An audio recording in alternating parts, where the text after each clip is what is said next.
Yes, ladies and gentlemen, we've got Cody Rhodes, we've got Rhea Ripley, and we've got Elimination Chamber qualifying matches. It's WWE Monday Night Raw Wrestling Inc. After Show. He's Justin LaBar, I'm Jack Farmer, and he's Jimmy Korderas, and we are coming to you live, and it is a big one. Fellas, I'm just going to apologize right off the bat. We had some kind of issue where the power went out in my place and then knocked out my Wi-Fi router. I've been dealing with it all day, but I got my cell phone. I got my little ear pods. We're ready to go. We're doing this thing. I'm not stopping. Justin, how you feeling today? Feeling good. I feel like I feel like we've been talking to each other a lot lately. This is great. Yeah, we've been hanging out a lot the past few weeks. I feel like it's going to continue because I feel like wrestling's really good right now. Jimmy, how are you feeling? I'm feeling great. When Triple J is in town and back together, it's always a good night. Well, I'll tell you, I'm excited about this episode. I'm even wearing my Dusty Rhodes American Dream shirt tonight because I'm excited about where we're going and who's the guy going to be and all this other stuff. But let's get into the news right away because I want to talk about some interesting things. Speaking of the Royal Rumble and all that other stuff, of course, like, comment, share, subscribe. If you're here with us live in the chat, thank you so much for joining us. Very much appreciated as always. Again, like, comment, share, subscribe. Let's talk about the news, though. Let's talk about some stuff before we get into this show. Everyone seems to be loving the Royal Rumble. Well, I guess everyone has their own opinion, but I feel like there's a lot of people who like it, at least the bloodline side of it. But was it successful? The business folks always want to know. And dare I say, it seems to have been. The Royal Rumble gate earned $7.7 million, which is 50% higher than the previous record set in 2017. So not just barely, not just inflation went up, but it blew it out of the water. Also, merchandise sales were up by 135% over last year's Rumble. Sponsorship revenue was doubled at 200%. And as far as views, they netted over 20 million views across all WWE platforms. And the Logan Paul portion of the Rumble got 25.5 million views. Justin, everyone likes to talk about ratings and numbers and things like that. I don't know how you argue that this wasn't just a smash and success. Smash success, and everybody got to watch and hear Hardy perform. So, I mean, hey, yes. It's a chart topper. I think it's proof Hardy draws. This is impressive because, the tickets for this event obviously went on sale, months and months ago, really before anything's announced. And again, much like how Mania does, Royal Rumble just can sell itself out on sheer reputation. And that's a powerful thing. Mania's been doing it for years. With tickets going on sale in the fall before you really even know any matches, and now Rumble's at that stature. And then I think essentially we'll probably see. I'll make a hot take here, a hot prediction. I think this SummerSlam will probably make new records for SummerSlam history. So good times for WWE. Obviously, we've talked about on here a lot of soap opera and controversy maybe in the boardroom, but all in all, these are the type of headlines you want from business analytics if you are trying to pursue a sale or something. I mean, the property is hot right now, and who wouldn't want to sit in a meeting and hear why they should be the next owner and distributor of WWE. So hats off to everybody. Just think about that real quick. A 4-hour show, a 4-hour wrestling show generated 7.7 million in ticket sales. That is mind-boggling to think of. When you think about the roots of pro wrestling and how you used to be able to attend shows and for what and what have you and where they were and the settings, and now to sell out that, Jimmy, 7.7 million selling out the Astrodome. Wow. Mm-hmm. Absolutely. Yeah, it's definitely not a good day for the people who keep saying they coulda, woulda, shoulda done this, that, and the other.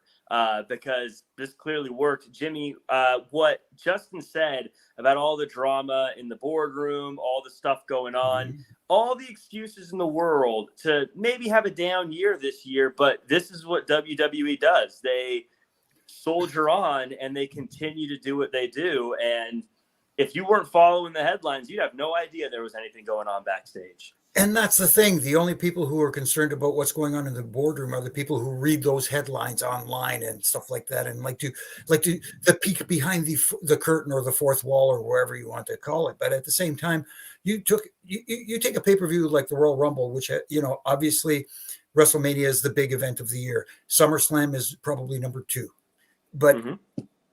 fans have gravitated to the Royal Rumble as probably the most fun event for them of the year, of all the pay-per-views. They love the Royal Rumble. They love the concept. They love the idea. Thank you, Pat Patterson, for coming up with it. As we saw in the commercial tonight for Young Rock, it was Pat's idea. But and it delivered. It usually does, and it's your main setup for WrestleMania. It sets the tone, and this year they set a hell of a tone. Yeah, and I see the chats on there. We see NYC Demon Diva. Oh, she black, by the way. Jack, is your hair black or brown? It's brown. It's actually kind of more of a. It's starting to turn a little blondish reddish. Actually, as I get older, it starts to get a little bit lighter. But I think the lighting here is making it look dark today. But NYC Demon Diva, I see her in the chat. Always good to see her. I'd love NYCD. Let us know your thoughts in the chat about Logan Paul getting 25.5 million views, setting records as the most viewed can't miss celebrity guest on WWE. Well, it just goes to show you that, that one spot that he did with Ricochet, that midair collision spot that they did, that is what people are tuning in to see. And it goes to show that people want moments, giant moments. And that was one hell of a moment that people will remember for many years to come. Yeah, great stuff there. And speaking of which, more news is kind of coming out about the Royal Rumble. Pat McAfee gave some insight into his day backstage, and he actually said that he landed. He was late. There was some issues with his plane, and he landed 28 minutes before he was seen at the Royal Rumble because of the delay. And he said literally, plane, cars on the runway, heading to the arena, stop at the bus, have a water, here we go, then bang, right into a golf cart and straight over there. Says he didn't realize even what the arena looked like, didn't know how long the ramp was when he went out there. Justin, one of those stories we say is hilarious. I would be stressing out like crazy, but that's why Pat McAfee's a star, is he was able to pull it off and no one would have been able to guess. Yeah, I mean, we've all been in a situation whether you're rushing and you're late to get in the car and hit the road to be somewhere, or if you're running late in an airport and you think you're going to miss the flight, or your plane's running late, you think you're going to miss the connecting flight, whatever. We've all been there, that anxiety of you rush. And so it's like, you think about it. Think about having all that anxiety of traveling and things are not going, things that you can't control are going poorly or ill-timed. And then you don't get to get to your destination, then kick your shoes off and lay on the hotel bed and unwind. You then are going to go out in an adrenaline jolt in front of 50,000 people and be live on the air for the next 4 hours. No bathroom breaks, no food breaks. You just got to be on.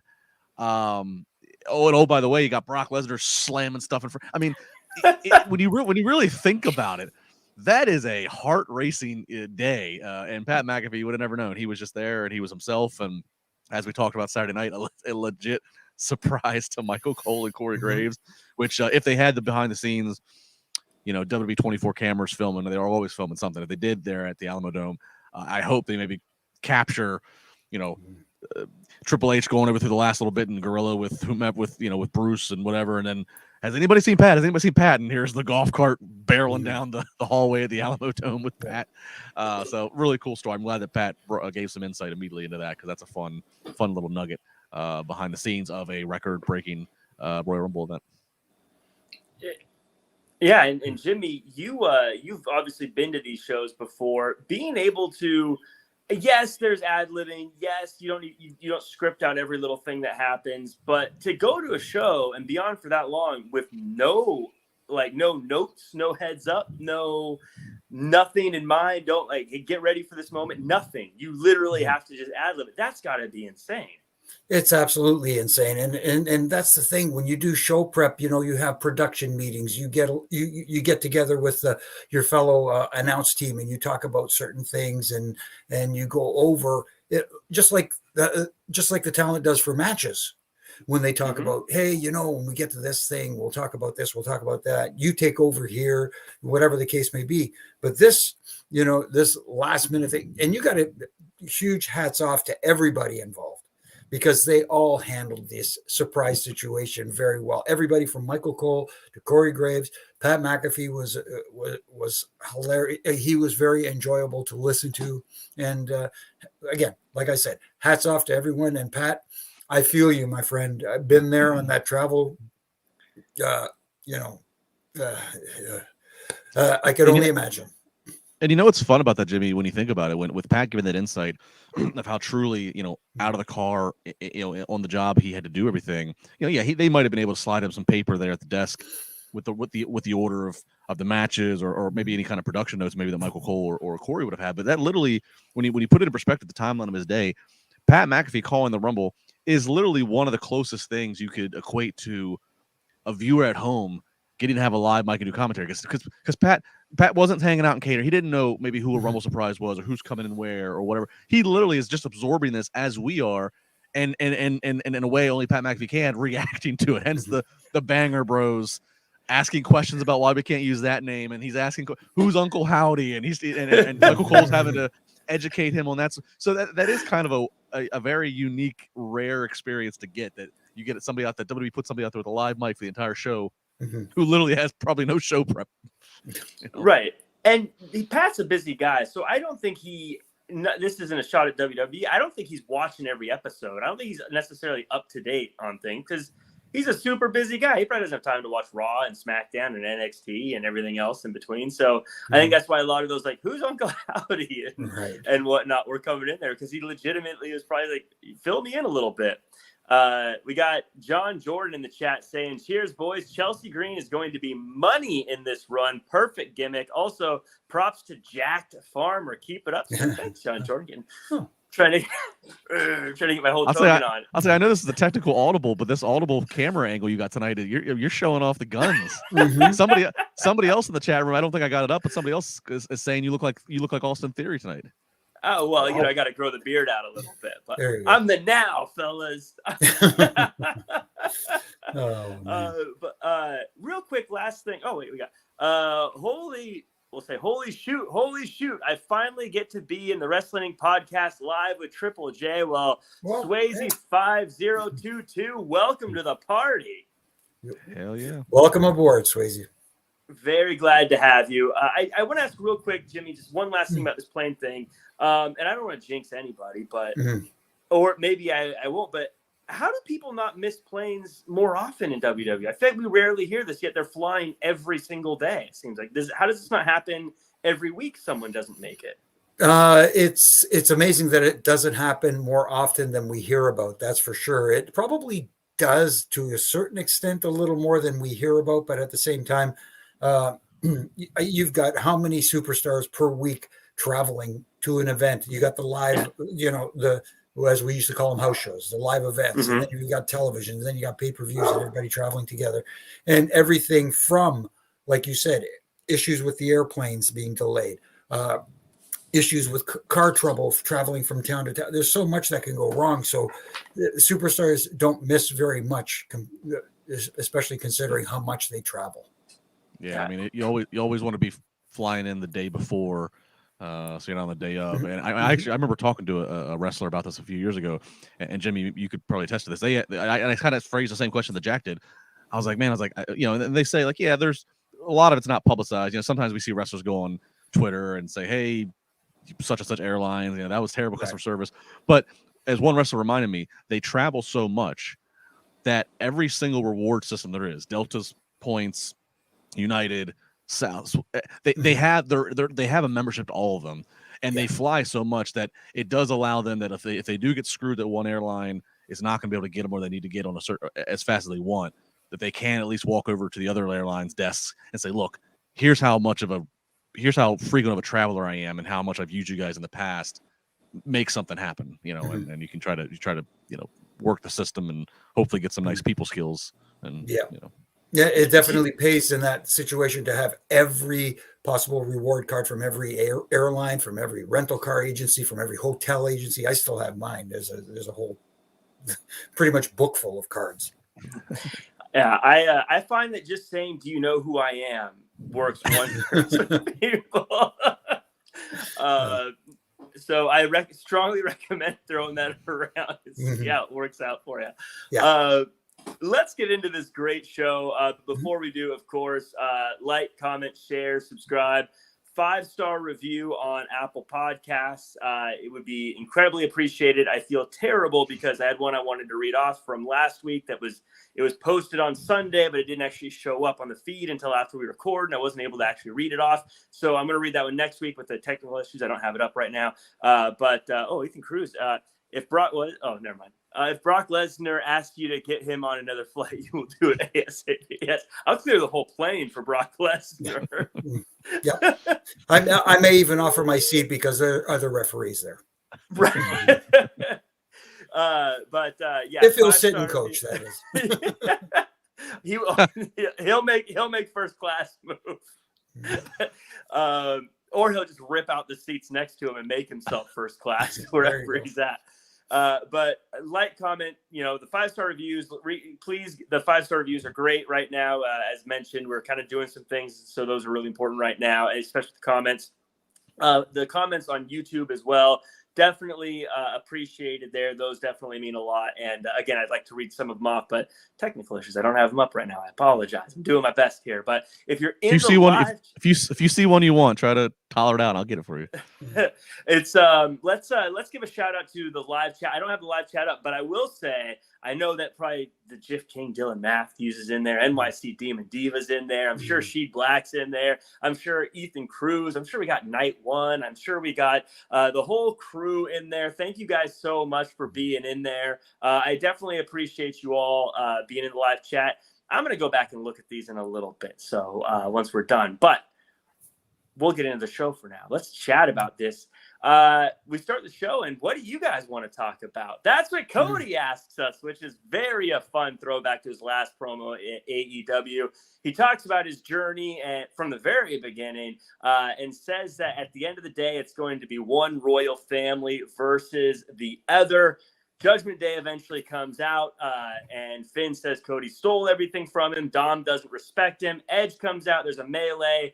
But I want to go back to the beginning here. And Justin, I want to just, as I was watching this, I was thinking, we talked about the great booking of Triple H and what's been going on, but just the master stroke it was to have Roman Reigns, who the crowd was kind of behind, do the most horrible thing the show right before Cody Rhodes comes out and declares himself, in a way, kind of the next John Cena, the next great good guy. So there was no mixed reactions tonight. There was no Sammy Uso chants. They literally created the biggest evil and the greatest hero, and we're going to get them to clash at WrestleMania. Yeah, this was a great start. Cody's promo, too, the way he ran down the timeline of his career. And, you think about it, and that serves so many good purposes.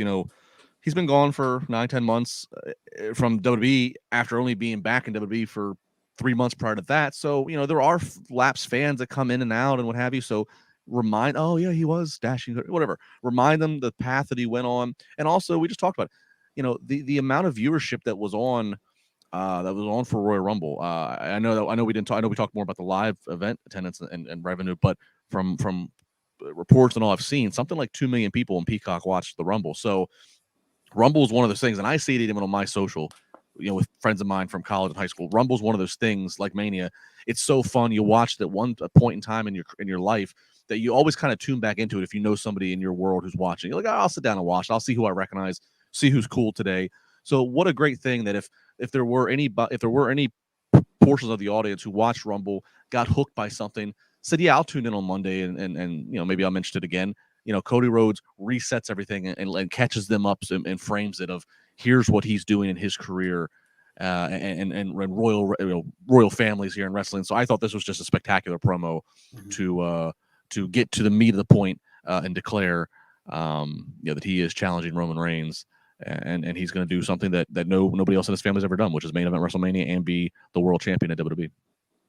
Jimmy, I have to ask you the question that Cody kind of asked himself and asked the crowd here. If you could go back and tell your past self what to expect, would you?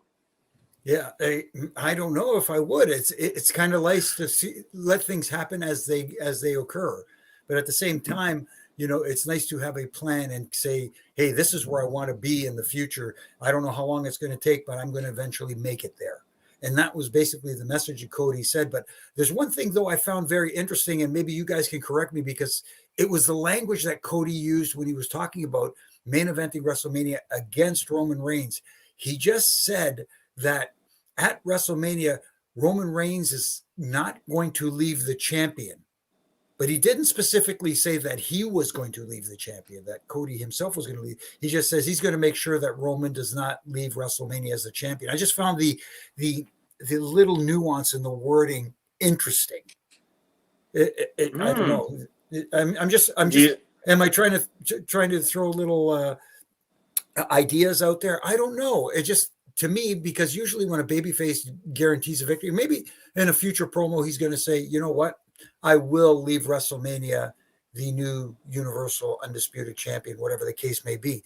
But tonight, I don't think he said that. It sounded like he said just to Roman that you won't be leaving as champion, but never said that he would be champion at the end of the night. You think you think they might be teasing adding a few more players to the mix there? Well, they could be there, but it felt like to me there was a little bit of a seed planted for the future. Let's just put it that way. See, I took his promo as just trying not to sound as cliche, just trying to, maybe not just trying to say, and I'm going to be talk wrestler and I'm going to be, I don't know, maybe, who knows, but maybe it is a directive of, say this so we keep things open-ended. Obviously, Friday's going to be interesting with SmackDown. We're going to get the follow-up to the Bloodline. We did not. All we got was the recap package tonight, which was to be expected because, that's primarily a SmackDown story. But, I have to think, guys, the Elimination Chamber just a couple weeks away here in Montreal. I have to think that it would be Roman versus Sami in a singles match. I had thought going into Rumble, and I even thought it maybe after Rumble Saturday night, that they could utilize the Chamber to have this Bloodline thing play out. And, which side is Jay on KO and put all of them in the Chamber, but clearly, as we know tonight, they're going to use the Chamber for U.S. title and Raw Women's title. So I got to think Sami in his hometown versus Roman is the way they go with this. Whether they put the title on the line or not, it might just be a grudge thing, just to let Sami and Roman finally take a swing at each other. So I don't know. I don't know if there is a situation of how if you add Sami or if you add KO or what have you. Jimmy, I didn't really think more of it, but I just kind of figured Cody, I know, tries not to be always cliche. I know he tries to find different spins on it. That's how I figured he was wording his promo, but now you got me got a wheel spinning here. It's just Cody is definitely one of the best, I think, today in promos, as far as telling a story with his promo, not missing a beat, not missing lines, not stuttering, not faltering, giving the being able to go back and tell stories. Like even how he didn't say AEW, but like how he talked about going out and making the business stronger. Like, things like that, I think are just so. He's so gifted at that because again, it's one thing to go out there and be like, say a bunch of one-liners that are fun and they're great too, but he actually just tells these great stories and this is going to be so good. Like I said, I've had my opinions about what I want to see at Royal Rumble and all this other stuff, but every time they do something new, I'm like, oh, this is the best. They're doing a great job. And just like you said, he looks and feels like a star. And it shows, and the crowd just reacts. Yeah. I was worried the crowd would turn on him, but again, I think whether it's just because he's a big star or because of what they did with Roman being so unlikable after Royal Rumble, you have to root for him. I think this is exactly what WrestleMania is these two big superstars. I'm gonna gush about. I was gonna gush about this for a long time, guys. Just get used to it. I will say though, Justin. we're on the same page now. We can agree. We're both on the same track. We are officially on the road to Elimination Chamber. And that's yeah. You've been on the road for a while. I just finally took the on-ramp. Yeah.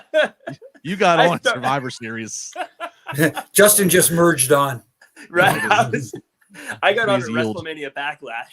Oh, God. God, Triple H. Paul, if you hear me, can we get rid of that one? WrestleMania Backlash. Don't do that to me. Right. Yeah. It's you don't need to add the. I'm fine with the name Backlash. I just don't like the name WrestleMania. It's a cheap WrestleMania add-on. It's a cheap marketing thing to get WrestleMania into one more title. Yeah. I can't wait for WrestleMania Fastlane. But we did get we got some good stuff from Judgment Day, but I feel like we'll talk about that a little bit more as we get on in the show. We do have, as alluded to earlier by Justin, a qualifier match for the U.S. Championship. For the Elimination Chamber, which will be for the U.S. Championship. Gable versus Rollins. Of course, these two guys, it's great, good stuff. Rollins wins. I don't think anyone is shocked by that. But Jimmy, I want to hear your thoughts on the Elimination Chamber being for the U.S. title. One, just the fact that it's for that title, and two, what that means about them not maybe splitting up the titles like a lot of people thought, or maybe they will. I don't know. Yeah, well, it does actually, making it an Elimination Chamber match for the U.S. Championship does elevate that championship because it makes it look special. This is a match that's usually reserved for, high stakes at the end of it, whether it is an undisputed Universal Championship on the line or a shot at the undisputed Universal Champion on the line. So I love the fact that it's elevating. The IC title used to be referred to as the Workhorse Championship. Now it looks like that U.S. title in the hands of Austin Theory right now is in good hands, and having this match, Elimination Chamber match for that title, just makes that title feel that much more special. Yeah, Justin. It's funny because a lot of people want to split the titles up and they talk about it. I feel like if they did, and this was for one of the world titles, the players would still be the same. The match would still be the same. We would just be calling it a different title. Yeah, and that's a great thing, right? That's this is again part of the consistency to elevate the U.S. and IC titles, which they've done really well over the past 8-9 months. Years ago they had a brief stint with the U.S. title when Cena held it, and he did those open challenges, which prompted some memorable moments, one of them being Kevin Owens' debut to the main roster. And then it kind of became an afterthought again. Well, it is now, both titles have become relevant again. Just look at Walter, the current IC champion's performance, record-breaking performance, 71 minutes in the Rumble. So I like this. I think this is a great use. Again, I again, prior to tonight, I thought, okay, maybe Roman's got 2 straps. He's going to have 2 matches at Mania. Mania's 2 nights. Doesn't seem like that's going to happen. I'm not going to be mad about being wrong. I'm just going to revel in what they can do with that otherwise. And they're making the chamber more important with the U.S. or making the U.S. title more important with it being in the chamber. So that's exciting. We learned a portion of the field tonight, and this is exciting because Austin Theory is your U.S. champion. And any which way, I think Austin Theory, it's going to look good for his career. He's either going to go into it and somehow come out of it still champion by hook or by crook. And then I think he's going to have a big Mania match lined up, or he's going to go into it.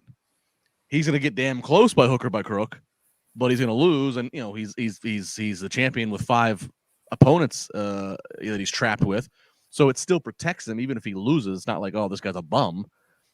And I think he still goes on to have a good Mania match if we can see his opponent. So I think that I think this really just makes sense on a lot of levels. It's I want to double follow up on that, Justin, with Austin Theory, and I feel like he's looked great. You're right. I think he's going to look like a superstar after this. I would just like to get your response to all the people who just believed he was absolutely, as they use the term, buried after everything that happened with his losses while holding the Money in the Bank champion or the briefcase and all that stuff.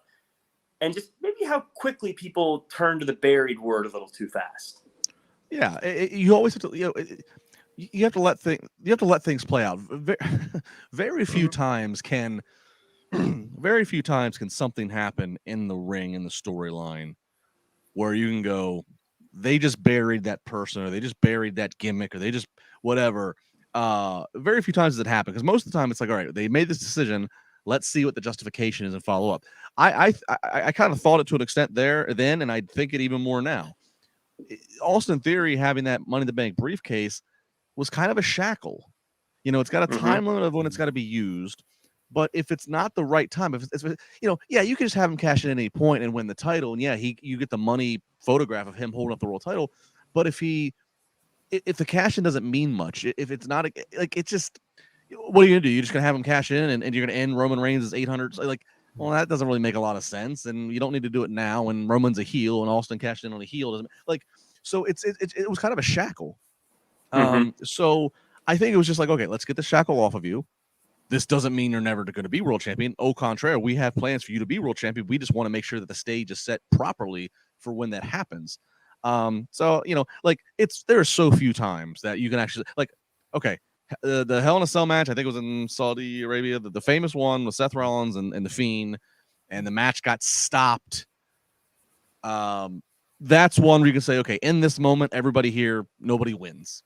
In that's one of the ones that in the moment you feel that, then I think history played out. Nobody benefited out of that, anything that followed up. But most of the time, just let it play out and see where things fall. Yeah, I will say Shockmaster. That one was pretty rough. Titus, when he slipped on his way to the ring, that one was pretty rough. But you don't want to bring up the gobbledygooker either. So right, yeah. But they all live in infamy. We all remember them. All you have to say is Titus falling. All you have to say is Shockmaster, and we all know. I mean, it's Yeah. When Titus fell, I remember just going, "Oh no." I as someone who sets up the ring, I see him going and I go, oh my goodness, because there's a center post right in the middle in the structure, and he missed it, and I went, thank goodness he didn't hit that center post. That's solid, and oh my goodness. Yeah, but Seth Rollins going on to Elimination Chamber. We get Io Sky versus Candice LeRae. Match comes down to Candice reversing the over the moonsault, goes to the pin. Dakota distracts. Michin gets involved, and Io gets the win. Jimmy, another ref distraction for a damage control win. No, I didn't mind the ref distraction as much, because that's what heels do. They cheat to win. It was a hell of a match. I'm getting kind of a little tired with the roll up / in this case, rolled up into the position of a sunset flip for the finish after you see some wonderful maneuvers. What a maneuver, stuff off the top, stuff off the ropes, stuff that looked like could have been real finishes. And then the heels go over with, like a roll up, for lack of a better term. It loses its heat that way, especially nowadays, in my opinion, anyways. At least for me, it does when I see that. If they could have cheated and hit something, that was a little more devastating by cheating, then, I could buy into it. But it was just, a roll up, and it lost momentum there. Otherwise, a good match. The ladies really put on a good match. To your point, I agree, because you could get the exact same thing if Io maybe did a cheap shot and then hit her moonsault and pinned. It'd be the same feeling. But then it would look like, oh, she hit her move in one instead of the roll up again, which is good for a million other places, I guess. Like, save the thing that you can use anywhere, as opposed to doing something that would still look like a dominant win. I don't know. But Justin, I feel like as a match, this was a good one. I was thinking of this. This is just maybe wrestling fan overanalyzing everything. Candice's music doesn't fit her at all. When she was coming out, I was like, this doesn't feel like the music that Candice LeRae, as she presents herself, would come out to. It felt very slow and very it felt like a bad guy's music. It felt like something that Bayley would walk out to. It's funny you say that, because I could see that. It's funny you say it, because I said the same thing to myself a moment before with Io Sky's music. When the lights go out and then this the lighting effect they do and the creepy sound effect that's at the start of Io Sky, I get the feeling that somebody different's coming and not Io Sky. So it is.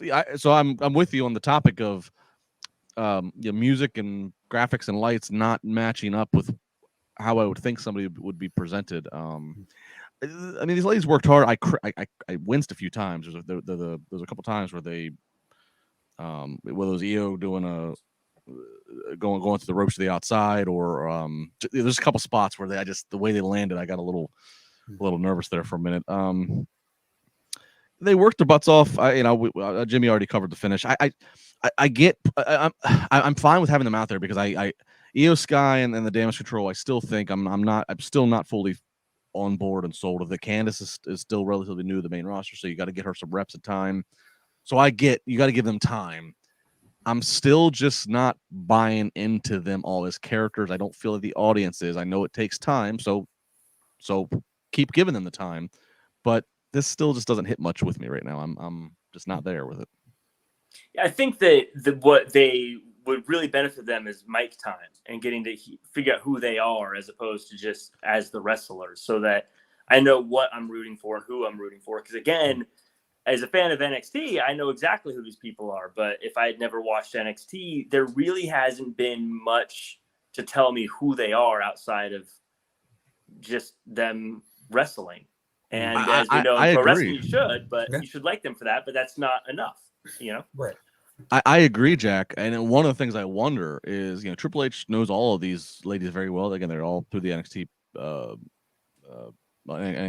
promotion. So I wonder if, do they know? Is it a case of if you pull each of them aside and said, "Tell me who you are," in one sentence? I wonder if they still fully know, and if that's why the time hasn't been given to them on the mic, is because they can't yet articulate that. They all have cute nicknames. The Poison Pixie and the whatever in the sky. But can they communicate a backstory? Can they I wonder that, and I'm not trying to pick on them, but I wonder if that's maybe where some of the disconnect is.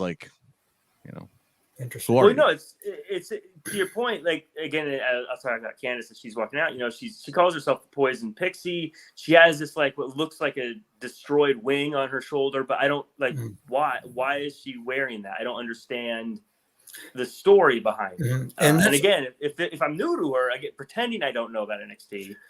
Yeah, I go, what is this? And that's where you can utilize your announcers during the match too.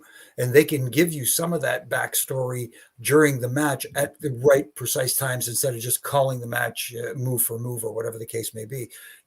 That utilize your announcers, educate them, on the backstory for a lot of these talents that aren't getting it, or getting whether it's not getting an opportunity to say it or just whatever the case may be, but use your announcers and help them get that story across. Yeah. But they're getting time, which I think is a good thing, because that means I think eventually they'll get there. But for now, that would be my critique on them. We go to Rhea Ripley, someone we kind of had similar critiques with, I think, for a while, until she kind of broke out of her shell and became the Rhea Ripley we know and love today. She tells the story about 3 years ago when Charlotte Flair beat her, and Rhea Ripley chooses Charlotte Flair, and she's going to eradicate her at WrestleMania. Justin, it was Charlotte or Bianca. Do you think it was the right call? Yeah. And I would have been fine either way she goes. If she goes with Bianca, it's something pretty fresh, and her and Bianca are very, opposite characters, and so that's fine. But I like the Charlotte, and I'm actually a little surprised I'm saying this, because if you would have asked me a few weeks ago, I might have. But hearing the promo she cut, and this to me is what a sign of a good promo. She made me believe, because what she said really added up. And I've noted even she was my pick to win Rumble. She was a lot of our picks, and I'd even said she's had Mania matches for the title, but I don't think she yet knew who Rhea Ripley was, and I don't think creative yet knew who she was. But now here we are. She's part of this group where arguably she's the leader. She's the muscle of the group of the three other guys. Tremendous performance, offshoot stuff of what she's doing with Dom. She's firing in all cylinders, and she references that she took on Charlotte a couple years ago. And Charlotte put in her place, and she wants vengeance. She wants redemption for that, and she wants to beat the almighty Queen Charlotte to get that women's title. And so, yes, on name marquee, we've seen it on the marquee before. WrestleMania, Charlotte Flair versus Rhea Ripley, but we have not seen it like this. This is going to be a totally unique build, totally unique position of where both ladies are in their careers, and that's going to help the anticipation for it. So I'm here for it. I think it's a good choice. I think it is the bigger ticket-selling attraction, and I know the tickets are probably already sold out, but you know what I mean. It's still the bigger attraction to view it of Charlotte Flair versus this. I'm seeing China comparisons all over the internet here. So Charlotte Flair versus Rhea Ripley, and oh, by the way, they ended up having to work an empty performance center for their Mania match. So they had a Mania match, but it wasn't really a Mania match. So put it out there in front of the Los Angeles crowd. Yeah, Jimmy, I want to get your thoughts, but to double up on what Justin said, I think even up to about 3 hours ago, I would have thought Rhea Ripley versus Bianca Belair is the way to go. That's what I want to see. But after that promo, I 100% agree Charlotte Flair's the right one. One, because this version of Rhea Ripley would not let it stand that Charlotte got one up on her. She wouldn't just walk away from that. She would want revenge. And two, I always think about the poster. What would the poster look like? And I imagine Charlotte Flair with the glitter and the diamonds and the robes and the pomp and circumstance, and then the all black goth Rhea Ripley, and just how opposing those two images look prints money to me. But you've been in there. What say you? No, I was looking forward to her picking Charlotte even before this. As soon as Charlotte returned and won the title from Ronda Rousey, I thought to myself, okay, going into the Rumble, let's see who's in the Rumble. Rhea Ripley is a star, and like Justin said, there's a lot of people out there comparing her to China. I don't. A little bit of a difference, but absolutely, I can see why that comparison is being made, because she, like you said, Justin, she's being viewed almost like the leader and the muscle of the group of Judgment Day. But for me, I agree with you guys. I think this is the right choice, because when you talk about star value, people on the poster that draw viewers, that obviously, like you said, WrestleMania is probably sold out as it is, but you want to attract more eyes to the product, whether they're watching it on Peacock, on the network, whatever avenue they're or whatever source they have to watch WrestleMania. You put these two people on the poster and they're facing each other. People are interested and people want to see this because like you said, there's a backstory to it, but they've both evolved. Charlotte Flair, 14-time champion, Rhea Ripley looking like the next big thing in the women's division. So I am truly looking forward to this, and I'm curious to see how they go forward to build towards this. Yeah, I mean, go back and look at that match in 2020 between the two of them. I mean, look at a screenshot. I hate to watch anything in the empty arena era. It makes me so depressed.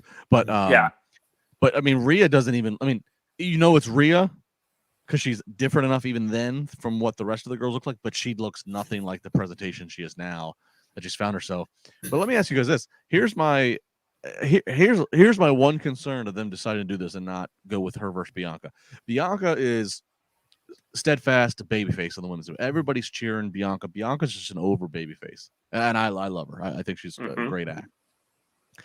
Charlotte is polarizing. She has respect on the name of Flair, and she's maybe the most athletic female they have. But I don't feel that there's an overwhelming strong. She's not getting the cheers that Cody Rhodes is getting. Say so. I wonder. The Mania crowds could be funny because you get people from all over the world, and you get the most excited diehard fans mixed in with. Are they going to put themselves in a situation where Rhea's coming in and it booked as the heel, but the crowd's going to be flip-flopped and more in favor for her? I'll just be curious how they navigate that. Because Rhea's, again, part of Judgment Day, which also on the card probably is going to be Dom versus father.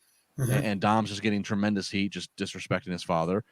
And I mean, I kind of think we'll get to it in a minute, but quick spoiler here. I kind of think we'll probably get, Priest and Rhea versus Beth and Edge, maybe at Elimination Chamber. Mm-hmm. What I'm saying is the Judgment Day is got such heel acts going on. It would be hard to just accept the crowd overwhelmingly in LA cheering Rhea, but I could see that possibly happening. Well, Judgment Day is quickly becoming one of those groups that they're clearly bad guys, but they're so fun to hate. I feel almost like a Marvel comparison would be Loki, where he was the bad guy, but he was so good at being a bad guy. You just love to hate the fella. I feel like that's like Dom. We all hate him, but we love him, Dream Realm saying at Jack Farmer and Dominic Mysterio look the same age. Well, thank you. Wow. I appreciate that. We're both young chaps. We'll say there that. You go. I think I'm closer to Ray's age than I am to Dom's, but I'll take it. But yeah, I think it'll be. I think it's only a matter of time before people just turn and grow to just be fans of them. To your point, Justin, because they're too it's too fun to like. They're too fun, But you can turn that ideology around, as we're seeing, like we talked about with the Bloodline, because people were starting to get on board. You saw all the fans holding the fingers up and stuff like that. But after what happened on at the Rumble this weekend, they got that heat back. And you heard it tonight. The audience were literally booing Roman Reigns. Even though he wasn't there live, they were still booing. Crazy how brilliant that was. I'm just blown away by how good that was.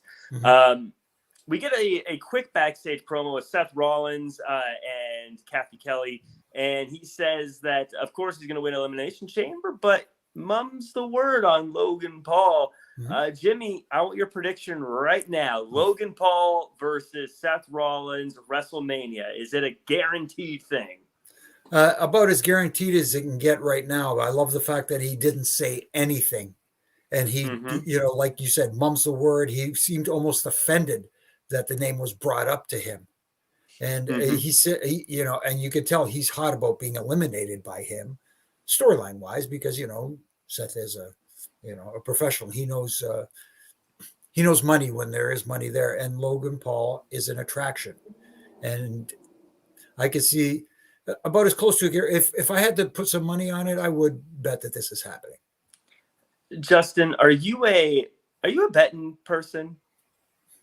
Let me put it. So we're not going to actually bet, but if Seth Rollins and Logan Paul have a match at WrestleMania, just offhand, what would you say the odds are they steal the show?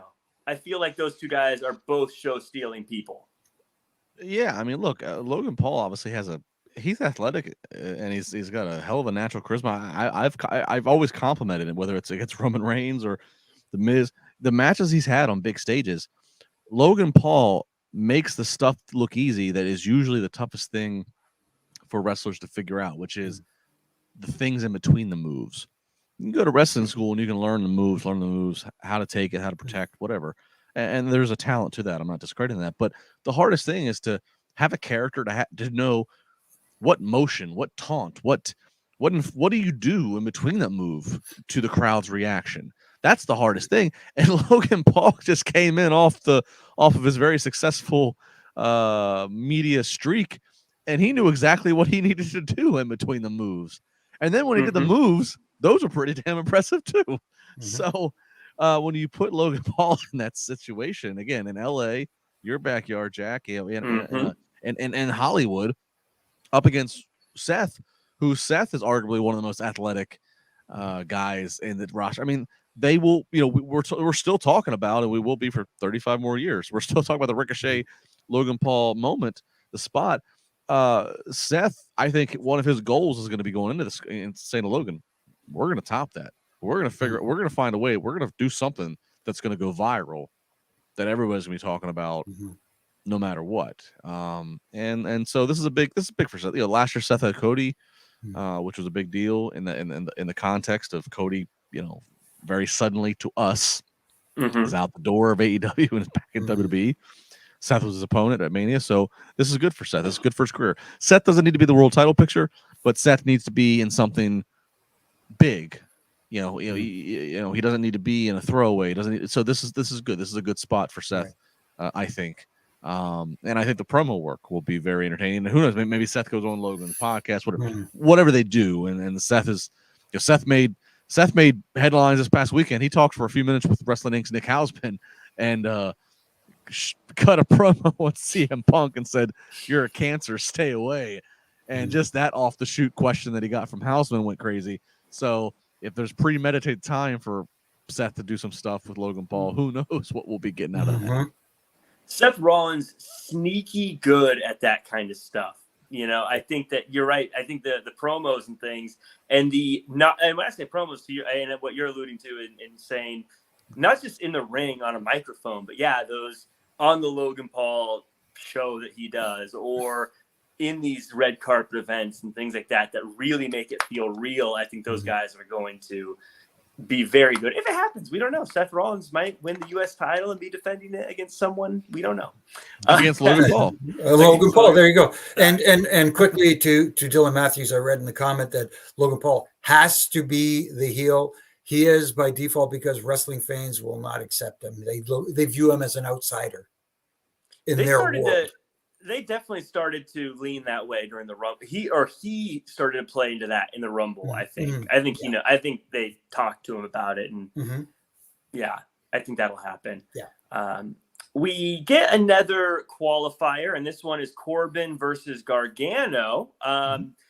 With Gargano getting the win after Loomis puts an axe through JBL's hat, and Johnny gets the roll-up win. Justin, this is what I love about these kind of things is I didn't know who was going to win this one. And these are the best kind. I think they're two guys that I think really need to sort of heat things up, but I felt like they're really good dance partners. I'd love to see them have a rivalry for some time or something happen between them. But Johnny gets the win. This one felt, as a fan, really fun to watch. Yeah, it was fresh booking. Again, we've been on a good run since July of not having rematches. Fresh booking. Baron Corbin and Johnny Gargano are about as polar opposites as you can get. Baron Corbin, ex-NFL player, easy for me to say, has been with the company for a long time now, relatively speaking, but he did not pay his indie dues and he gets crapped on by fans of for whatever reason. But Baron Corbin is actually very good. Baron Corbin is a very good heel for all the reasons I just said, because of what he gets, the emotion he invokes out of people. Johnny Gargano, and this is not a shot. I love Johnny. Johnny's a friend, and I'm a fan of Johnny's. This is not a shot. Johnny is the indie darling. Johnny is that. He is that guy who's just slightly undersized. He's in great shape. He's not a fat slob that doesn't belong. He's in tremendous shape, but he's just slightly undersized. He worked all over the world in the indies for a long time, relative to a Baron Corbin who did not, who took a different path of athleticism to get into the WWE system. So it's a great polar opposite. So I love that. And yeah, I didn't know who was going to win. I will say I kind of actually sided a little bit more to Corbin. I thought, okay, they're going to go to Corbin here, somebody who's got a little bit more credibility in his WWE career, and he's going to add some cachet to that that Elimination Chamber match. And then Johnny wins it. And then I'm like, well, I guess, Johnny's a guy that Triple H likes, and they want to get as a babyface over with the fans. So, justified there. So this was a good match. Yeah, but I agree with you. I would not be, Jack, opposed to Corbin holding a grudge. And, I don't think Johnny's going to win the U.S. title. Sorry, Johnny. But I would not be opposed then. So after the Chamber, Corbin and Johnny become dancing partners and try to build something a little more. Maybe, Corbin's got JBL. Can Johnny find a WWE Hall of Famer that could be in his corner? Could we make a little something more out of this? And could we play off the natural opposition that they bring about, if from nobody else, Twitter? So. Right.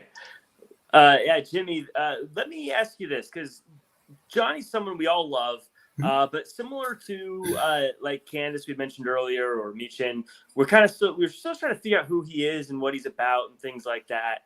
Is this is his opportunity, is it not, to really stand out and show that he belongs? Absolutely, it is, and kind of like to Justin's point where he said that Corbin would have added some different kind of cachet to that Elimination Chamber match. That's what Johnny does as well, because he's that. I know people are going to look at him and say, "Oh, he's going to be the spot guy for the match," but he can add so much more than that because Johnny understands that. Yes, he may be slightly smaller than some of the other guys in the match, but at the same time, Johnny knows how to sell well. And he knows how to, and when he presents overcoming the size difference, he does that very well as well. So this is going to be an opportunity for him to shine in this match. And I think because you guys said Triple H likes this guy, he's definitely going to have a good showing. And don't look at this word that people have been misusing. He will not get buried in this match. He will come out of this looking good, even though I don't think he will be winning the U.S. Championship. I don't know. I was going to say I don't know what the long term is with he and Dexter though. I don't that I wonder where is that long term. Right. Yeah, I think that's just like, hey, they were in NXT together. Let's keep them together. But yeah, I don't know what the plan is. I do always say Johnny Gargano is the king of the plucky underdogs, and I feel like in a elimination chamber with I'm sure some big folks are going to be in there too. He's going to get to be that underdog. And I bet a lot of people, at least maybe not, he won't win it. I agree with you guys. I don't think he's going to win, but he's definitely going to give us that moment of like, Johnny Gargano might do this. I know we're going to get that moment in there, right? He might pull this off. And that's his bread and butter. All he needs is one big elimination. Yeah, exactly. He might have, I don't know if it'll be the three of us or whichever combination of our wonderful podcast family, Issa or whomever. But when we're talking chamber that night, he might still get that one elimination, that one spot in the chamber that he's going to fight for. He's going to let me do this. And he's going to come up with some innovative way to use the chamber to do something. So I mean, I hope he makes the most of it. I really do. And I think that he can. Yeah, and they say he might be the spot guy, but guess what? I like spots. They're fun. Fun to see. We got Nightmare Kane saying, go away heatless. Lights out match. Heel Bailey. Shoosh. Austin Theory segment tonight. LA Knights. Ric Flair cosplay. Sorry, he just sounds like Rick. Seth Rollins laugh. Oh, you sound like a fun guy to watch a show with. Oh my goodness. Those are all fun stuff. What do you like? Yeah, exactly. I'm looking at the list here, and I disagree with every single one of them. That's like me taking you to an all you can eat buffet, and you come back and say, "I don't like any of this shit." Well, what do you want? It's 10 or whatever it is, all you can eat. However many dollars, all you can eat. What do you want? Yeah, it's like ordering a glass of water and saying this tastes like water. Right. This is all great. How can you? Nightmare Knee reminds me of a wrestling fan. I always say this. There are some wrestling fans. If I gave them a crisp Benjamin $100 bill, Jimmy, I know you're on different currency. If I gave them $100 bill, they would bitch and complain. They wanted 520s. Yeah, I hear you, because it would have been only like $73-$74 Canadian. So, no, wait. For me, it would have been better. No, for me, it would have been better. Be like 120 something bucks. Yeah, so 120 loonies. Yeah, there you go. Loonies and toonies. But Nightmare Kane, thank you for the super chat. Thanks for the money, but I don't agree with you, Nightmare. Yeah, those are all awesome things. Speaking of Austin Theory segment, though, it's the VIP lounge, and Austin Theory pitches Austin Theory Live. It doesn't go over very well, but they talk about their past, and eventually Lashley comes out when Brock Lesnar's name is dropped. Lashley goes to spear Theory, but Theory pulls MVP in the way. Theory gets away, and MVP is left laying. Justin, you alluded to this earlier, so I want to go back to you on this one. I feel like I'm going to you first a lot this time around, but that's just the way it's going. Theory, I mean, he said that he's got the attitude to be the next new generation with all the aggression. Called out a lot of things, but I think we all know what he's alluding to, and I think we all know where that's going. Yeah, I mean, he's been dropping John Cena references for weeks. It just seemed, and quite frankly, again, if we talk about The Rock. If Cena's available, of course you use John Cena. But if you take a headshot of John Cena 2003, 2004, and put it side by side with a headshot of Austin Theory, there's a lot of similarities there. You know, they just have Austin Theory, it just feels right. So yeah, I mean, but you know, so that's I think Theory versus Cena's Mania. Theory tonight, I tweeted it.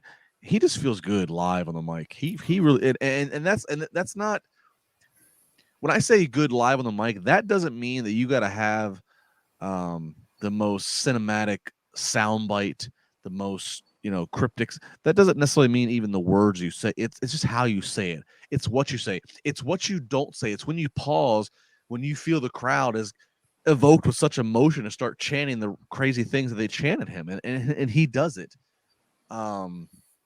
He and the guys, I don't know, somebody Google, he's early to mid 20s. He's young, and the fact that he's got all this experience under his belt. Remember, let's not forget he had Mania experience last year.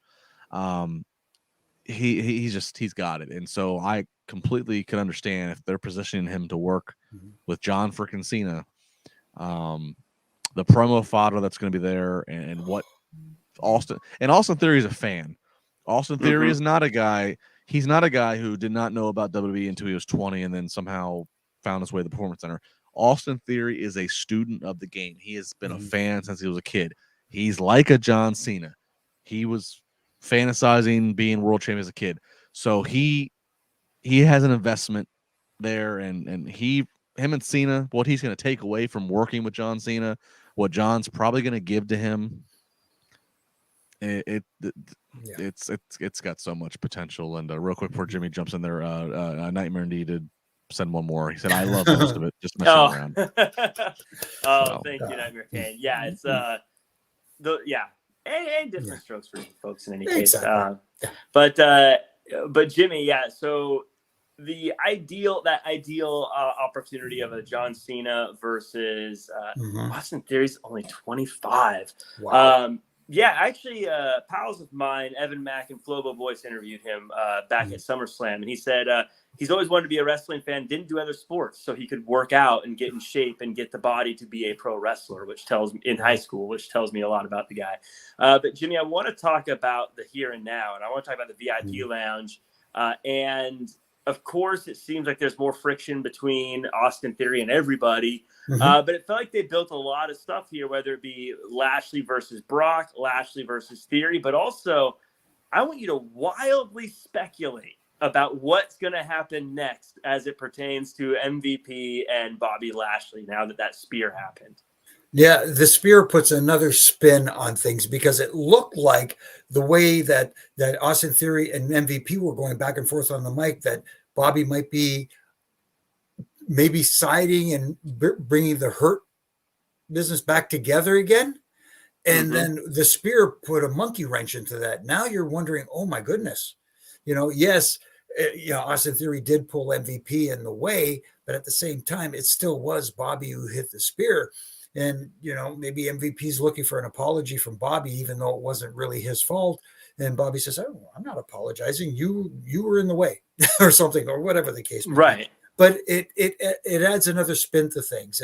And you talk about Austin Theory, if I can just backtrack a little bit, his promo work is like what you need to do in a wrestling ring.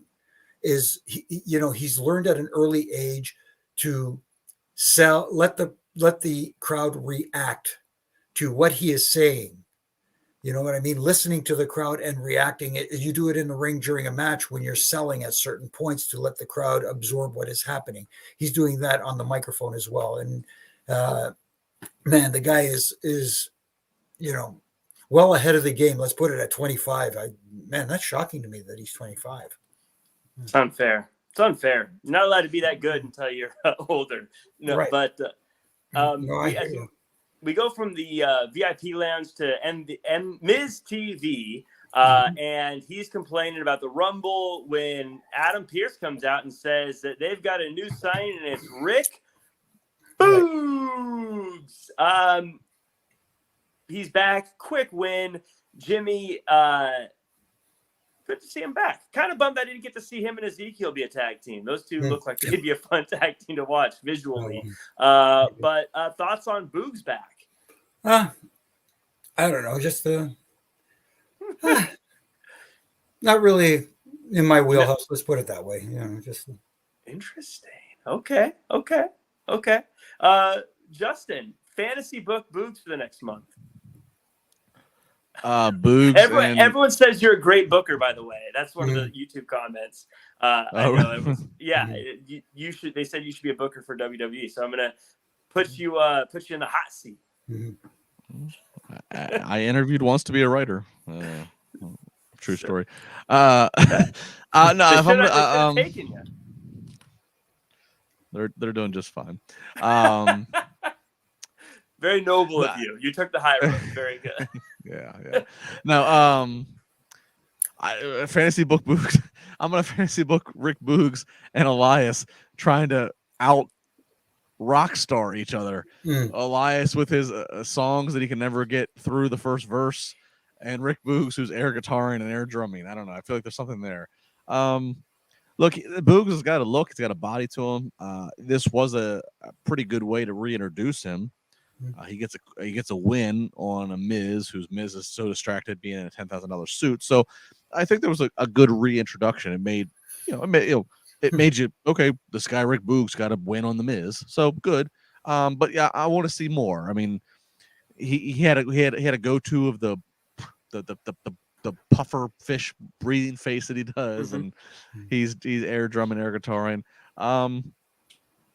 Let me see what else he can do. Let's do some more. Let's give me some more. I don't want to. I'm not going to poo-poo it because those, like I said, worked to beat the Miz, but I need to see more to figure out if Rick Boogs is a thing. Right.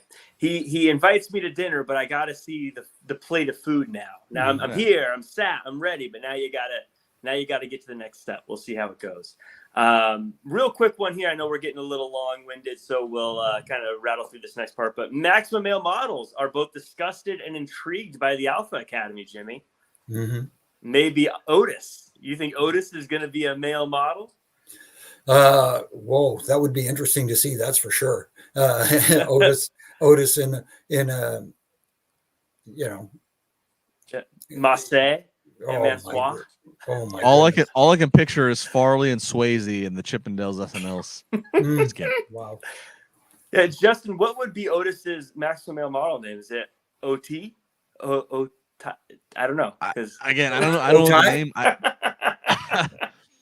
don't know what the name will be, but all I can picture is we're gonna have Otis in a skit next to a very fit Jack Farmer-esque manscaped maximum male model. And it's gonna be the Chippendale, and somehow Otis is gonna just go neck and neck with said male. Call him WWE. WWE. I can do a hip swivel. So if you need someone, just let me know. But we get to ladies of the podcast are gonna be commenting. Prove it, Jack Farmer. As long as it's a super chat. Right. Yes. Pay that money to see real Jack Farmer Hibble Swip. Speaking of Chippendales, you got to show some green. But we do we do have a segment where Bayley comes out, talks some trash about Becky. Becky shows up and says Bayley's scared. Bayley says Becky isn't good enough for anyone, including her husband. Becky says, let's end it where it started in Orlando in a cage. Bayley says no. So Becky gets Dakota Kai and threatens to chair her leg if she doesn't get her match. And Bayley eventually says yes. Justin, when I think of Becky Lynch and I think about her super popularity and I think about what really shot her to stardom, this is the kind of Becky Lynch I think about. The one that says, I'm just going to beat people up until I get what I want. And this is what we saw today. This is my favorite Becky Lynch promo in a very long time. What were your thoughts about it? Yeah, it was good, and Bayley certainly poked the bear with some personal shots of about with her and Seth, and So yeah, I mean this set the stage, and this is obviously a redo from something that got cut short on time last week at Raw 30, and so they're going to get probably whatever time they get and a little bit more if they want it as a make good. It'll be good. And yeah, Becky, you know, she came off well. I will say this: I never liked this. The whole hang on, let me go back behind the curtain to drag out your whatever that I've just beaten. It's like Adam Pearce and crew are so quick to come out to stop whatever other shenanigans. How is Dakota Kai laying bloodied and decapitated behind the curtain that nobody? I never liked that. Whatever.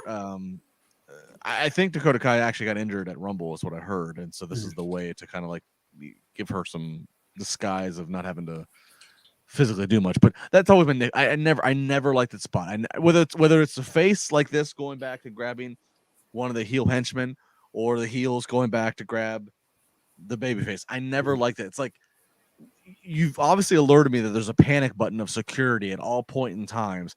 How is nobody knowing that this person is back there suffering? I just I don't like it. But I'm nitpicking, Jimmy. So there we go. Well, now I can imagine him backstage in Gorilla and like Adam Pearce, like, can someone get Dakota out of the way? I'm trying to look at the monitor. Right.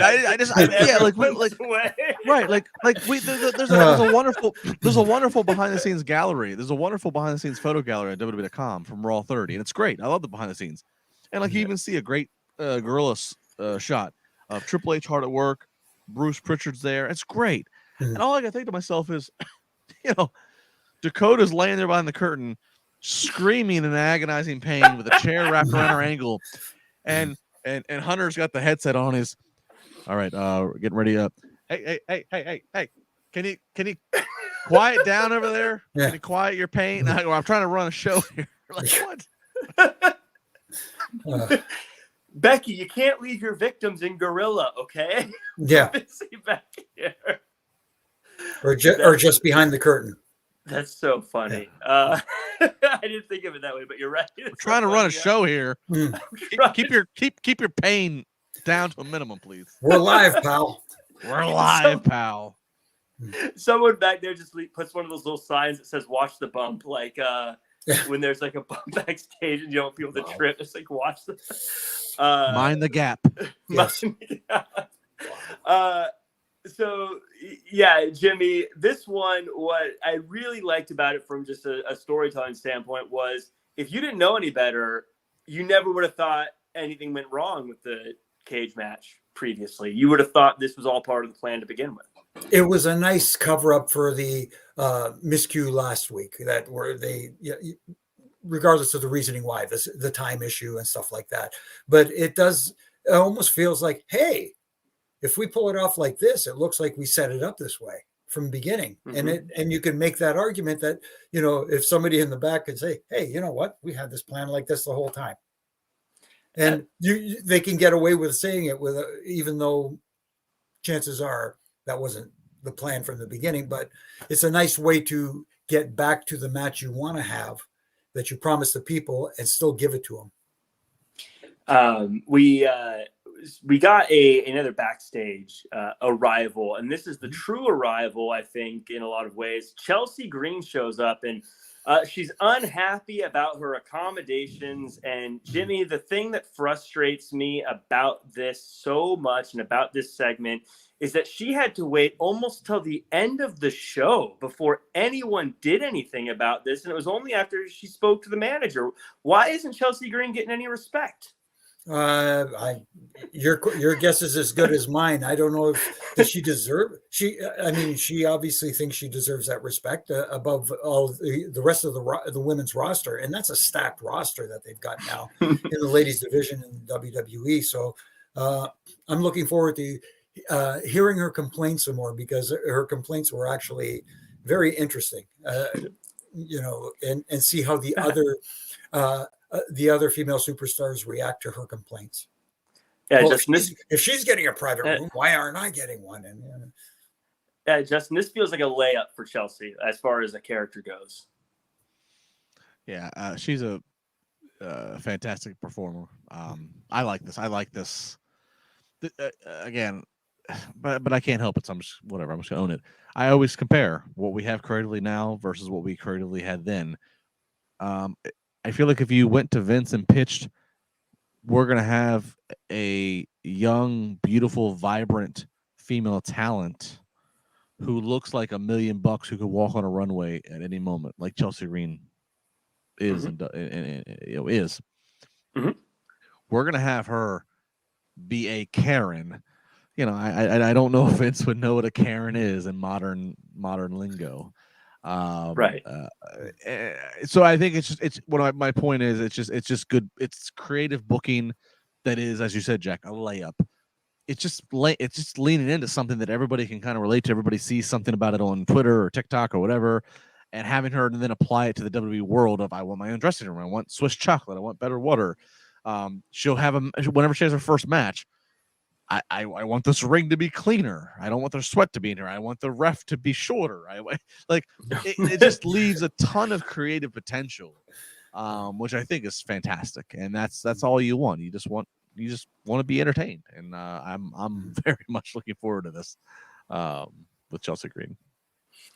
We go on. We have a match with Ziggler versus Bronson, and Ali interrupts Ziggler's promo again. But then we get a match, and Bronson just kind of beats the brakes off of Ziggler for the most part, Jimmy. I think that the Bronson train is full speed ahead onto the Elimination Chamber. No, absolutely. It looks like it, especially going into this match. And this match fits him perfectly. And, you talk about finishing maneuvers off the top rope. That tsunami splash looked violent. And you know what? People say, yeah, but Dolph Ziggler did not get buried, folks, in this match. Dolph Ziggler helped put over a new talent, and he did a great job at doing that. Justin, I definitely want your thoughts on Bronson as well, but I also want to ask you about Ali here and how he continues to interrupt Ziggler, getting kind of annoying. But what I love about this is, and I mean this with all due respect, I feel like it is a perfect Elimination Chamber, not all the way to WrestleMania, but we need kind of rivalry matches, kind of rivalry to have. Like, if that makes sense. Yeah, no, it does. There's at least consistency. It's, we're at least remembering to book Ali in something every week with continuity. So yeah, it feels like him and Ziggler have maybe a match in Elimination Chamber. What comes of it from there, we'll see. But to Bronson Reed, yeah, I mean, this guy, the audience is still getting to know him, obviously. But every time he does that tsunami splash off the top, there's a ooh and an ah from the live crowd. I mean, to see a guy of his size move in the air like that, it's not something that you're seeing on the show. So then you put him in the situation of the chamber where he can jump off some things. I'm sure we'll talk about it next week and subsequently as we lead into Chambers' event. He might be one of my dark horses of maybe he does take the U.S. title in this Chamber match. We'll see, but I'm a big fan of him. I've always said I love the guy. He models himself after the Vaders, the Bam Bigelows, and I love those guys, the bigger guys that were so athletic and agile that did what they did at 300 plus pounds. So I think Bronson Reed could be a dark horse on this road to Mania. He's not going to be winning world titles, but he might be U.S. champ before it's done. Lots of good stuff for him in the future, I think. I love his music, too. That's my favorite. But we got a bunch of backstage segments, and so I want to get some quick kind of rapid reactions from you guys. First off, the Elimination Chamber for the Women's Championship is going to be happening, and it's going to be, or I guess for a shot at the Women's Championship at Mania, I should say. We got Raquel, Nikki Cross, Asuka, and Liv Morgan already in. But next week, there's a four-way between Piper Niven, Carmella, Michin, and Candice LeRae. That's happening. And we also got a Carmella quick interview with the new look Asuka interrupting. Jimmy, the women's division looks stacked right now. Oh, it absolutely is stacked. And, Mella is money. And, Asuka's reinvention or going back, so to speak, it's working. It is Mm-hmm. it is a nice new refreshing change for her and making her feel fresh again. But like you said, Jack, this women's division is absolutely stacked. So, and them having a chamber match to determine who's going to face the Raw Women's Champion at WrestleMania, it's just makes money. It makes sense. And Justin, I love how they're already sort of pairing people off and pairing them together during this. So as we get into Mania season, you can sort of already see where they're going with certain things, which is kind of what makes this time of year magical. Anyone that stood out to you in this group of I guess, all these women that were mentioned? No, but that's only as a compliment to all of them. That they all kind of have a case. They all are stock that you can make a case to buy in on. I just love the fact that, okay, there's 6 elimination chamber spots. We're gonna take the last 4 women who didn't win the Rumble and make them automatics. It's like, good golly, Miss Molly, there's some freaking logic. Yeah, let's that alone. Just again, it's a small thing, but it's like it gives the Rumble match credibility of, okay, next year if you're in the Rumble, you don't win it, but you're part of the Final 4. Maybe you get put in the chamber. That it gives in that respect, it gives that sport feel. That it gives that aspect that AEW very much aims for a lot of times with the records and all that stuff. It gives that sport feel of logic of, you didn't win, but you came this far, so we're going to account for that in the future. So I like that. I thought that was, again, a nice logical touch to things. Yeah. Especially because going back historically, so often they would add 4 people, but the last 2 need to qualify. And you're like, well, why is it this way? But well, yeah, simple. Yeah, I mean, like, yeah, okay. Yeah, I mean, like, just real quick. I mean, we look at the past. In the past years, they would have Rumble and they'd have Chamber, they'd have Mania. You'd have Rumble. You'd have a guy win the Rumble match after beating 29 other people. And then the Chamber would happen for the other title, because we've had 2 world titles for a while. Mm-hmm. And the people in the Chamber, some of them would be people that didn't have a damn chance in the Rumble. They were eliminated, it made no sense. It was like, well why? Why did the person who got eliminated last in the Rumble, why were they not in the Chamber match for the other world title? Oh, because they're on the different show. They're on the Monday show or the Friday. It was always very, if you wanted to try to explain it to a friend who's over hanging out for the night, who's not a regular fan, and they're putting a more sport it made you as a wrestling fan sound like an idiot. You're never going to come up with all these reasons of trying to explain it. Well, storyline says it can. It just made this wrestling thing sounds pretty stupid. Right. You just go, that's just how it is. Yeah. Isn't it funny when things make sense, it just makes it that much more enjoyable? Yeah. So much more enjoyable and so much more fun. And it was one sentence. Like, it was one sentence just to say, this is why. And you go, oh, okay. It wasn't some big thing. You didn't take a lot of writing. It was like, oh, this is why. Oh, okay. We also had a backstage segment before we get to the main event. Boogs and the Street Profits and Elias, they're all chatting, but the takeaways here are that Montez versus Elias next week for a spot in the Elimination Chamber. Dawkins versus Priest for a spot in the Elimination Chamber. And as simple as this was, Jimmy, this opens up so many options. This little segment that we'll all forget in 2 weeks. Mm-hmm. I'm thinking there was a little bit of a Boogs versus Elias tease. There's a little bit of a possibility of maybe Street Profits both going into the Elimination Chamber. What's going to happen if that happens? Mm-hmm. I feel like this just opened up a lot of like, ooh, that's interesting. That could be a big moment. Any takeaways from you on this one? I like that idea of having both Profits going into the chamber match and ending up having to face each other in the chamber. That puts another spin on things. But I could see someone like a Ford in that. Can you imagine him doing that 5-star frog splash off the top of a pod or something like that? You're gonna have to make that cage taller. Yeah, no kidding. But I love that it gives you options. It's not as clear cut where you can say, well, yeah, we know Priest is going to win over Dawkins. No, there's an opportunity. There's a chance here where Dawkins can can beat Priest. You can't predict a winner, and that's a nice little change. Mm-hmm. You know, sometimes, like I said with the Rumble, I know people said, "Well, you know, the outcomes of the Rumble matches were predictable," but they made sense.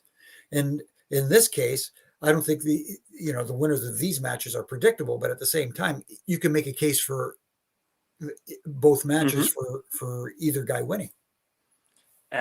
Justin, regardless of what happens with the Street Profits, as long as at least one of them gets in, I don't know, I'm getting Edge and Christian vibes and that little bit of jealousy that started to build when Edge won King of the Ring and all that stuff. Yeah, maybe. I mean, WWE has definitely replenished the tag division, so you can make an argument to say that maybe you. I don't want to say you don't need the Street Profits because they're really good, but maybe you could say we have better options if we branch them off in singles competition. But I that's tough because for a while it seemed like Montez Ford was the foregone conclusion. He's going to be the babyface. He's going to be the Sean to the Marty. But I think Dawkins has really stepped up in the recent months in the matches to show his athleticism, to show his charisma, to say, hey, don't just discard it. So that's hard. Like, has there ever been a tag team split where both have just gone off to be baby faces? So I don't know. Yeah, that's a good point. I don't know if there has been a. Where were the New Age Outlaws when they started? The New Day has in the recent years. New Day has gracefully kept an alignment to each other, but let Big Ego do his thing, and then Kofi and Woods say that. I mean, that's the closest, really. But usually, the traditional tag team is there's a split. One is face, one's heel. But I don't know if that's the way to go with Dawkins and Ford. Were New Age Outlaws when they were? Because one of them, I think it was Billy Gunn was like hardcore title champion, and I think Road Dogg was like Intercontinental champion at one time. Their splits were kind of crazy because it was of injury, but also they kept Road Dogg because Road Dogg was the mic guy, so they kept him on the stick, more face, and he was hanging out with R-Truth and whatever. Billy eventually ended up doing like the Billy and Chuck stuff or whatever. But again, the timelines are skewed because of injury, so they didn't have them at full use. It wasn't like split and then they go their separate ways. Yeah, interesting. Yeah, that's an interesting point, huh? We'll have to. I'm just fascinated by that one. But as we get to the end here, we're going a little long in this episode. But we got one more match left, and it's Finn Balor versus Cody Rhodes.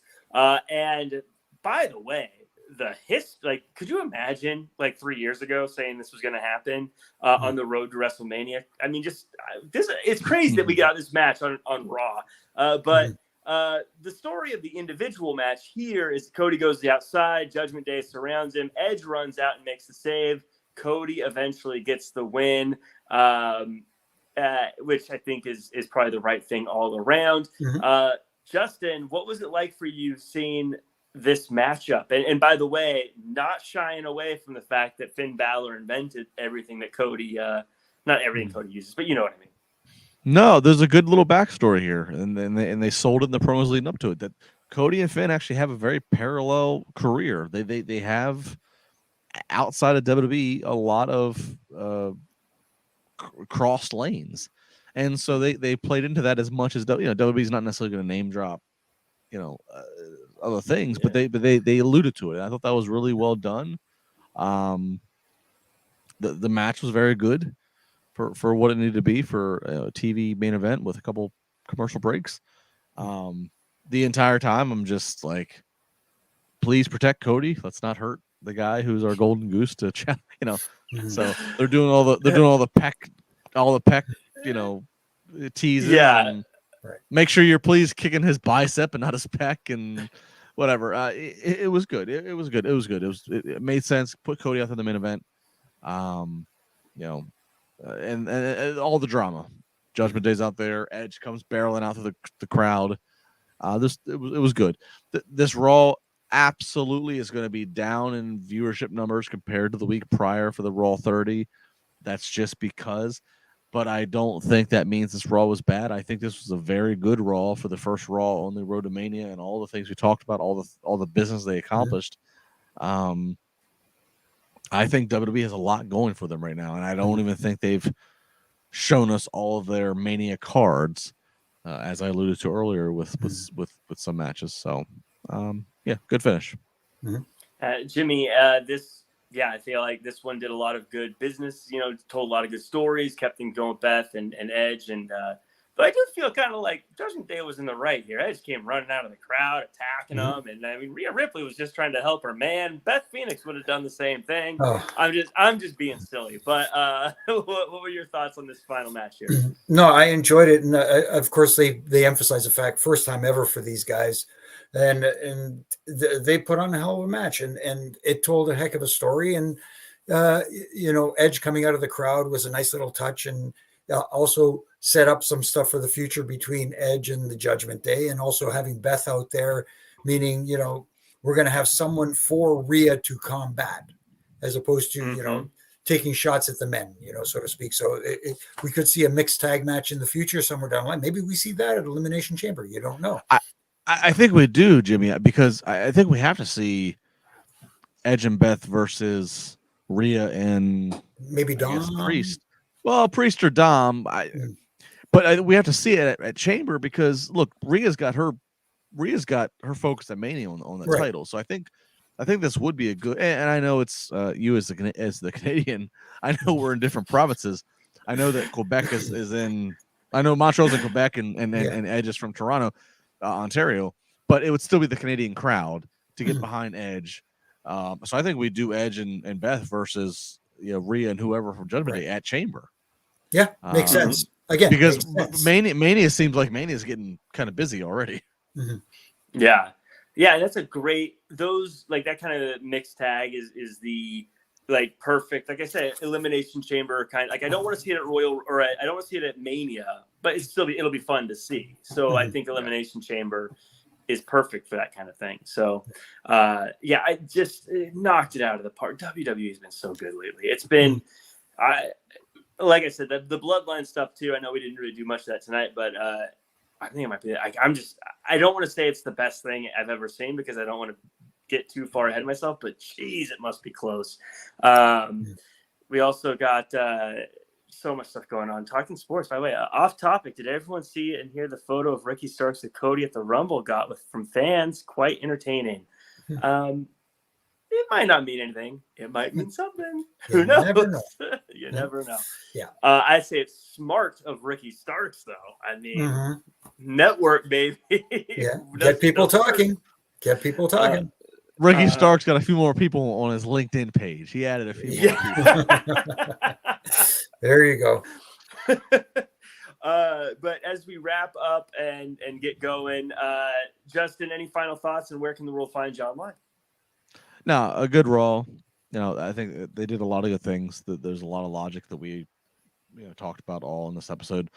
So I'm here for it. I think this is a good start. If we all got on the on-ramp and finally joined Jack on the road to Mania, this is a good start. Follow me on here. I'll be back Wednesday with Jimmy and I think Isa post AEW on most Friday mornings with Busted Open, Spar with LaBar on Sirius XM. And Jack, I actually asked Jimmy this off camera. I'll put you on the spot. Are you going to Mania this year? Oh, I'll be there. One way or the other, I'm going to be there. All right, so maybe there won't be Triple J on the Mania weekend podcast. I don't know. Maybe Jack. Maybe I'll call in. I might call in afterwards and just hoarse voice and everything. Guys, it was the greatest thing ever. The Rock. Yeah, I don't know, but Stone Cold was there. I don't know. but of course we lead towards Elimination Chamber, all these big events, and having a blast. As Jack has said at the beginning, and I want to reiterate here at the end of the podcast, please, whatever platform, if you're watching the video, that's great. If you're listening to the audio afterwards, that's great too. Go to the platform, Apple Music, YouTube, whatever, Apple Podcasts, YouTube, whatever. Leave a comment, please. Give a rating. If you leave a rating, leave a comment. Like we got some big things we're trying to do, and the more and more that you guys can leave, the feedback is helping us. So please do all that, and That's good for us. Yeah. Mm-hmm. Yeah, it's very, very, very, very, very important. Yeah, even if you listen to us on YouTube, you can still hop on Apple real quick and leave a little 5-star review. Why don't you? Jimmy, where can the world leave you a 5-star review? Or follow you online? Well, on all my social media platforms, at Jimmy Korderas on Twitter, at Real Jimmy Korderas on Instagram. And, you can find me here on Monday nights with you guys, Triple J, and usually with Justin and Issa on Wednesday nights after Dynamite. And, weekdays on all my social media platforms or anti-social media platforms, doing my ref and rants and having a little fun with that. And as far as Raw tonight goes, I thought it was a nice follow-up to their Royal Rumble. And they're paving the roads to WrestleMania. See what I did there? Old dad jokes. Old dad jokes. What can I tell you? Well, yes, thank you to everyone who joined. You can follow me at Real Jack Farmer across all social media. Make sure to follow at Wrestling Inc. Watch all the shows, the NXT after show, the Dynamite after show, the Thursday news show, the Friday SmackDown Rampage show. Check out all of those. Like, comment, share, subscribe, 5-star review, all that. If you've been in the chat, again, I can't see the chat because I'm using my phone here. Thank you to everyone who enjoyed or joined us and chatted. Adam Staples, by the way, Swayze from earlier, Dylan Matthews, NYC Demon Diva, I'm just assuming he's still here. Sheed Black, Ethan Cruz, I'm sure is here. Night One, Sergio, Jeroy J, I'm sure is here. Chris, we also got Nisha. We've got, I'm sure, Adam, Dream Realm. I'm sure Jax is here. Justine, Tina Miller, Night One. Everyone, you guys are all here. Baby Ice, I'm sure, is here. I can't see everyone's name, but I'm sure you're all here. Thank you guys so much for always tuning in and being a part of it. That does it for us. And we'll see you at the next mile marker for the road to WrestleMania. Oop.